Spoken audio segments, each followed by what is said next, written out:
Alpoj, if your Stripe account isn't receiving money, it can be stressful. Your payments aren't showing up and your business cash flow is affected.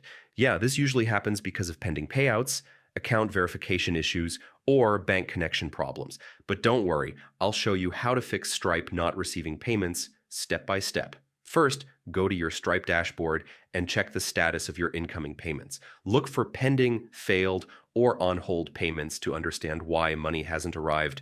Make sure your bank account is correctly linked and active. Incorrect account details can prevent payouts from reaching you. Your Stripe account must be fully verified. Check your verification status and submit any required documents like ID or proof of address.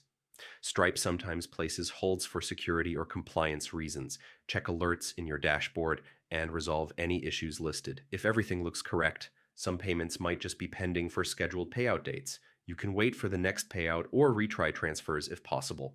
If money still isn't arriving, contact Stripe support. They can trace payments and help ensure your funds reach your bank quickly. And that's it.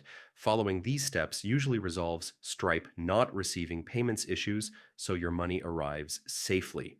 If this helped you, feel free to like the video and check out the channel for more Stripe troubleshooting tutorials.